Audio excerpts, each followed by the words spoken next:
before, for me, this drink is very close to the core wound of guilt. And it's a core wound that is collective. So it's not something that just some people feel. We all have some amount of guilt, whether, kind of guilt and blame go hand in hand. So whether we are feeling it for ourselves or we're putting it on somebody else, it often feels like what I used to say, like this spaghetti thing that is so complex. There's so much conflicts and misunderstandings. That's really the fifth line's challenge, right? That it's like spaghetti, you haven't put any butter in it, and then you're trying to like pull out one spaghetti or a couple of spaghettis. It doesn't work. So the only remedy is the forgiveness. It's the kind of the acceptance of what happened and then let it go. So it's really a week to have, probably I could say, the courage, because it's not a fun place to go.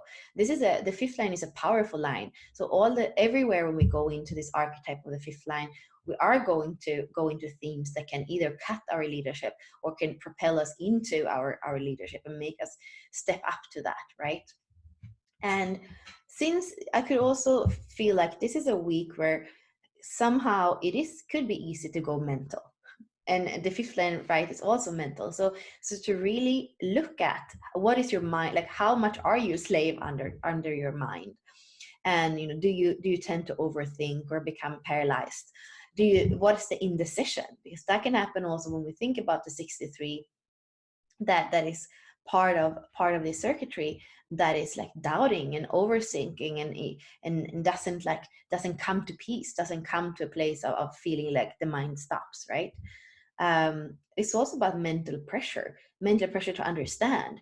I have open-headed ajna, so many times, like I have a lot of ideas. I have the 11 twice and I have the 61, so ideas and inspiration.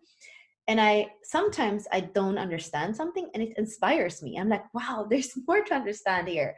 There's more to discover. And I can see in people that have, especially defined hidden ashnas, that there can be this pressure to understand and to understand now. For me, it's like an inquiry that goes like over time, where I always expand and expand, and I have one concept today, and tomorrow I let go of that, and there's another concept. That's the open hidden ashna that allows for that. But when you have defined hidden ashna and you have your way of processing things, there can be mental pressure. And of course, with the open centers too, if you're not self, you're going to feel the pressure from the outside, and it's going to still feel like pressure on the inside, right? And then also looking at intolerance, because that's part of like what leads to those conflicts, to those misunderstandings. So where are you intolerant in your life? Where have other people been intolerant with you that maybe have made you kind of take that on and not allow others to be the way they are?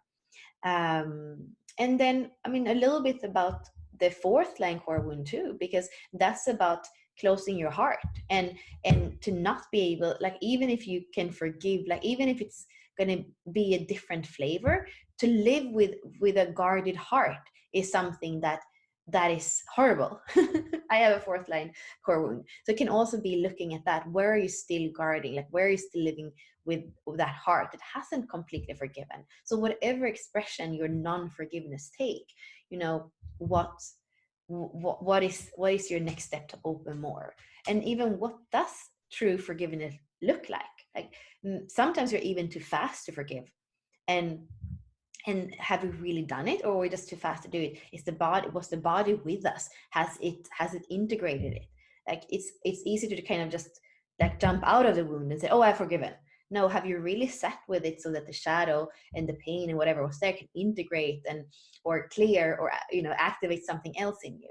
So allow that process of forgiveness, and not just like jump too fast into forgiveness, but really allow all the parts of you. You want to have, like I always say, you want to have the 4 parts of you: the mental, the emotional, the physical, and the spiritual. You want them to go hand in hand. So just because one part of you is ready, it's not to jump. It's like to have all the parts of you integrally, so you can be centered in yourself, so you can be in your core stability, and then you can move on. So allow that process.